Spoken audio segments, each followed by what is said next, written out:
Hey everyone, this is Shukaj from India and you are watching Gadgets Portal. In this video, I am going to show you the full review of the new Nokia ASHA 305. It's a new 3-inch touchscreen phone from Nokia and it's a budget entry-level device. It's priced at around 46 or 4500 Indian rupees, which is around 90 US dollars. So if you are looking for a budget phone which has a standard size touchscreen and also dual SIM capabilities and also want to rely on the Nokia stars, then this is a phone for you. I have already uploaded the unboxing and quick hands-on review of this mobile phone, so click on the link showing on the screen and check this video first. Now regarding the hardware, I am quite impressed with its build quality. It has got a nice design and you have 4 color choices. I have with me the red one, and as it's very much glossy, it attracts a lot of fingerprints, though the back side has a nice matte finish which gives this phone a premium look. From the side, this phone has a nice curved design, looks like a gadget or a sports car. So overall, though it's an entry-level device, it doesn't look like that cheap. I just like this quality of this device. The one thing very important here is that the 3-inch screen is a resistive screen. I will test the quality of it. Here is the call creation colon key with the microphone hole, and here is the red glossy finish in the bottom and the top, and here is the earpiece. In the top you are getting the 3.5mm jack, charging and data sync port with the 2mm charging connector, typical with all Nokia devices. In the left you are getting the secondary SIM card slot, and here is the micro SD card slot which is hot swivel and expandable up to 32 GB. In the right you are getting the touchscreen lock key, and here is the volume rocker, so quite nicely placed. And in the back you are getting the 2-megapixel fixed focus camera. I will test the camera, and here is the speaker with the shiny Nokia logo. The build of this phone is totally plastic and it weighs only 98 grams, though the dimension is not that much small, but it doesn't feel cheap in hands, and the grip is also good. And here is a hole for attaching your lanyard. So this phone is equipped with all the basic functionalities, but what matters is the screen and its resistive screen, and that's my only concern. How good is this? How much responsive is the screen? Here is a closer look at the resolution of the screen, and it's actually quite good. WQVG resolution, that is 245/400 pixels at 155 pixels per inch, is quite standard for this kind of entry-level phones, but the response is never comparable with a capacitive screen. But the price of this phone is quite low actually, so it's reasonable. Now here in the lock screen you are getting your notification with the timing information and also the date here. And guys, as I've shown in the unboxing video, that this phone has a notification bar which can't be pulled down, while on the lock screen you can just see the notification icons, and here are the 3 windows you are getting on this phone as I've shown in the previous video. Another very nice thing I want to show you on the lock screen here is that if you just slide the notifications here, you can directly check them. Another very interesting fact here is that if you just unlock your phone and just slide the screen to lock, you are getting the same application you opened previously, which is a quite unique thing actually. Now here is the main home screen with the basic informations here with some shortcuts, and here are the all applications, and you see the bubble showing that there are 3 home screens, and you're also getting bunch of basic applications. And the third screen is the dialer, which is quite spacious, and you should actually get used to the resistive touchscreen, and after some days I think you should not get any problem. This option here is for adding this number to your contacts, and it's a dual SIM phone and you will be asked which SIM you want to use. Here is the calls log, and here is the dialer, and this is for the contacts.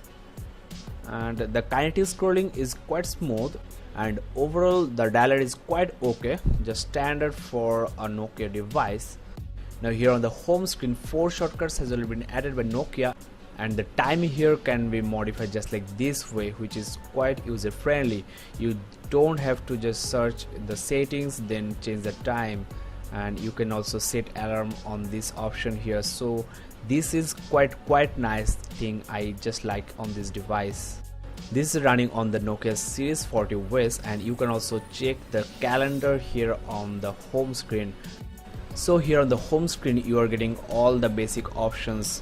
You can also set agenda, reminder, meeting, call, birthday, anniversary, memo, all these stuffs on the calendar. And you're also getting this kind of stuffs here on the calendar. So overall the calendar is quite nice. Now let's get back to the home screen, and here are 4 shortcuts has already been added. These are the Nokia browser. I will test the browser later. And here is a Facebook app, the Nokia Music, and Nokia Map. You have to download the map, and this phone doesn't have any GPS, and you can get your location with the network operator provided values. Now as you can see, here is a drop down notification window just like Android mobile phones. With these options here, the call option actually directly takes you to the contacts, and you can directly call the contact from here. Now the next is the play, that is the music. I will show that later. And here is the notification of your missed SMS, that is Android SMSs. Here is the connectivity option for your data connection or internet. It's already turned on, and you can just turn off by this option. Let's turn this on to show you the browser later on. Now next is the Bluetooth option. It is Bluetooth 2.1, and here is your profile settings. It is dual SIM capabilities, and you can just check your preferences. You can set one SIM card for SMSing only, and another SIM card is for just calling, and you have to just set them in the settings in the SIM manager, as you can see. So you can actually do that stuff in the notification window. You can just turn that on or off. You can also pull down the notification panel whenever you want.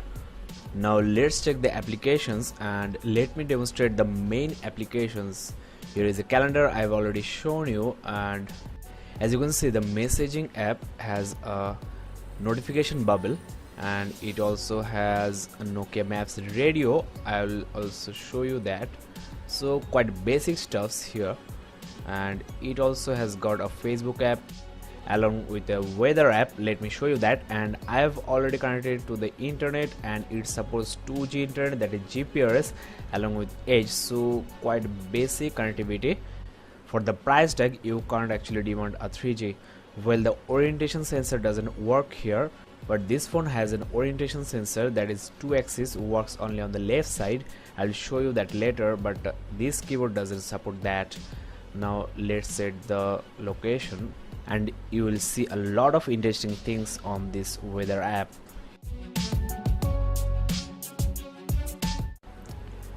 And here is the weather information of Calcutta here today, and you are getting a lot of other options, like you are getting a lot of maps here. This map is a satellite view of Earth, and you are getting a lot of other maps. Here is for the precipitation, here is the high temperature map, and you're also getting the low temperature map. So quite nice stuffs here. And you can also get the current information from the VCC Calcutta. It's an atomic energy research center here in Calcutta, and you are also getting a bunch of graphs for each day in a week. So the weather app is quite nice actually. I like that a lot.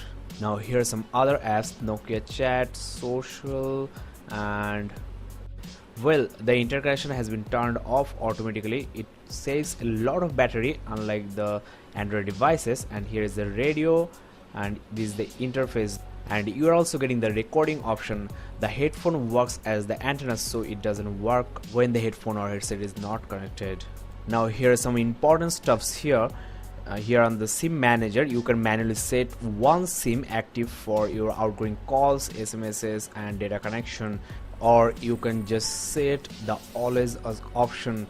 And here you can also personalize your choices just like this way. So it's quite handy stuff here, and I think some of you will find this stuff very helpful, because some operator offer good data connection package and another operator may offer some good SMSing package. So you have to manually set this stuff here, otherwise you have to select the SIM preference every time you make a call or SMS or data connection, which is quite annoying. And another very nice thing here is that you are getting 40 premium games from EA Games on this Nokia device, and you can just download them over your internet connection for free, though these are paid applications. you are getting a nice list of premium games. Another very notable thing here is that all these games will be supported by your device nicely, because these are gifts from EA Games to this specific device. Now guys, let's check the gallery here, and I want to let you know that this phone supports 2-point multi-touch along with the orientation. And these photos are not taken with this phone. These are some large size high quality photos, and here it is. The color of this screen is okay, not the very best, and the orientation sensor only works on the left hand side. Double tap zoom is not available, but the multi-touch, the pinch to zoom is available, and it's just okay for a resistive touchscreen. And the color is a little bit washed out. The original photo is quite vivid, but it's okay, not that bad. I'm actually used to see this photo on a Super AMOLED or AMOLED screen, so I am feeling this screen is a little bit washed out, but it's quite okay for your first time visitors. So far guys, I've shown you a lot of stuffs, and I think you are enjoying this, because I don't make just stupid walkthrough and tell you the specs. Now you can also add some speed dials here on this Nokia ASHA 305. So overall this phone is quite amazing. It has a lot of settings, lot of stuffs. I usually review Android mobile phones, but personally I feel that this phone is quite user friendly. If you wanna avoid the complexity of Android mobile phones and want good battery backup, then this is the phone for you. Though you first have to get used to the resistive touchscreen, which is not that bad, but for the web browsing, for other stuff like using the QWERTY keypad, this screen may be a little bit problematic. Just wait for my next review where I will show you the camera, browser and also the music, and you have to just subscribe to Gadgets Portal. Thanks for watching. Bye bye.